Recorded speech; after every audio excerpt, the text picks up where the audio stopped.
Python errors and exceptions. When writing a program and executing it, we often encounter errors.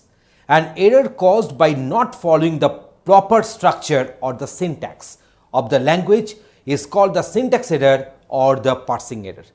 So, whenever we are writing one code and if the code is not properly written in the respective syntax as provided by Python, then obviously we are getting some syntax error. What is the meaning of the term syntax? Syntax means grammar. So, the grammar which you are supposed to follow to write the statements in our Python programming, if you do not follow that one, then syntax error may take place. So, sometimes during runtime some other errors may take place and they can be also called as a semantic errors. So, syntax errors, semantic errors are there. So, while writing our programs in any programming languages, these sort of errors may come into the play. So, example, if we miss this colon in the if statement, then the if imports are not proper, etc. So, example, if we miss colon in the if statement, then such error may take place, or if the imports are not proper, then the errors may take place. Now, these are the errors. Now, what are the exceptions? So, exceptions are being raised whenever you are having erroneous conditions. So, now let us discuss our Python exceptions. Here we are having some Python built-in exceptions. So, just consider this exception and cause of error. So, one is the assertion error raised when assert statement fails. So, we are having a separate video to discuss on this assertion. Please watch that one, and if the assertion is causing failure, then this assertion error will be raised. Next one is the attribute error raised when the attribute assignment or the reference fails. Now, next one is the EOF error, that is the end of file error raised when the input function hits the end of the file and it is trying to read some content from the file. So, in that case obviously the file has got exhausted, and so the error will be raised, the exception will be raised, and that is known as EOF error. Next one is a floating point error raised when a floating point operation fails. Generator exit, so raised when a generator's closed method is called. So, that is the generator exit. Next one is import error raised when the imported module is not found. Let us suppose we are trying to import NumPy module, but the NumPy module is not present, then obviously the import error will come into the play. So, next one is the index error raised when the index of a sequence is out of the range. Let us suppose we are having only 5 elements in the sequence, but you want to extract or you want to pick up the 10th element from the sequence. So, obviously it will produce some index error. So, let us go for one practical demonstration for the better understanding of this file of this Python errors and exceptions. In this session, we are discussing Python errors and exceptions. Under the try block, we have written a is equal to one string here, and we are trying to convert this string to the integer, and the assigned value will be assigned onto the variable b. But here you see one exception will be raising because we cannot convert high to an integer. So, let us execute this code and let us see that what will happen. Here you see this particular try block has got followed by the except block. So, this except block will be initiated whenever we are having some error, within the try block. So, what has happened, you see, whenever you are trying to convert this a to the integer, it has produced one error, and that is why the control has come directly to this exception block.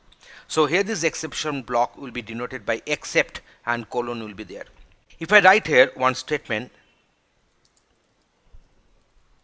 you can find that this statement is not getting executed. That means from this particular line where that exception has been, the error has been raised, automatically the control has come to the except block and leaving the rest part of the try block unexecuted and unreachable. But if I convert this one as 100, if I write this one as 100, you can find that I am here is getting printed. That means the full try block has got executed, but exception block, the except block has got not executed here, because there is no exception to convert 100, which is in the form of string, to integer and assign it to b. So also we can print the value of b here.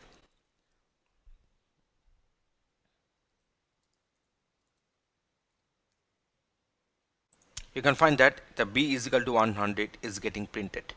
So in this way we have shown you that how this try and except blocks are working here. If I convert it to high once again, you can find that except block is getting control.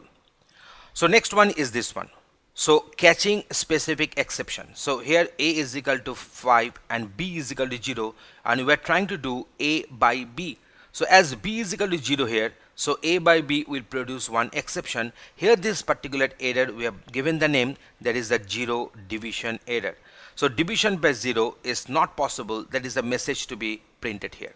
So let us go for the execution. You can find that division by 0 is not possible. So if I want to print the value of C, you can find that this particular line has become unreachable. But if I make this one say 500 and if I make this one say 10, in that case obviously the except 0 division error, that block will not get the control and it will print the required value for C as 50 here. So that is our catching specific exception. So again you are making this one as 0. You can find that it is printing that division by 0 is not possible, and that means the except block is getting the control whenever we are trying to divide A by 0 here. B is equal to 0 here. So now let us go for the another one. So exception can be raised also. In our code we can raise some exceptions. So let us suppose within the try block we have raised one exception, one error, that is a type error, and except block is handling that type error, and this particular message is going to get printed. So that means we can also raise our error within the try block, and except block should have that particular error code, and that's why the respective body will be executed. So here you see we are having this type error. Instead of this type error, if we keep only this except, then also the code will produce this one. Otherwise you can mention except type error, then also the control will be coming to this block and type error exception caught, that message will get printed. So now let us go for try and finally. So within the try block we have written print in try block, and here you see there is no exception has been raised. So what will happen after execution of the try block, then the finally block will be executed. Except block will not be executed because no error has been raised here. So what will happen, the try block will get executed and the finally block will get executed. So let us go for the execution. So in try block, in the finally block, you can find this. But if you raise one error, using this code, that is raise type error, then what will happen, the try block will be executed. That means this particular code will be printed, this particular statement or string will get printed, and then this raise type error, so control will come to this except and see what happens. You can find that in try block, in except block, in the finally block. That means finally block will be executed in spite of the fact whether any error has occurred within the try block or not. So that means finally block is that very block which is supposed to get executed always, irrespective of the fact whether any error has occurred within the try block or not. Let us suppose within the try block we are opening one data file. How to open one data file, how to perform the read and write operations, we have discussed that one in the previous videos. So let us suppose we are opening one data file. The data file will be open within the try block, and we are trying to read or write from the data file.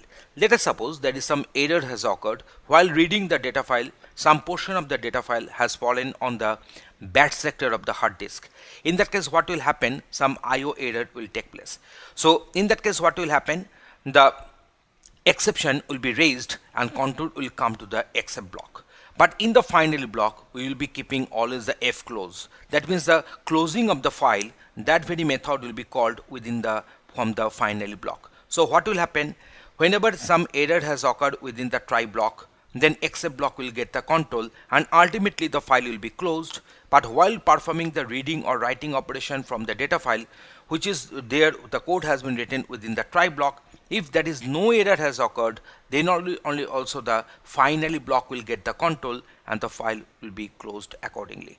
So that means those particular codes or statements which are supposed to get executed irrespective of the fact whether errors are occurring or not, they must be written under the finally block.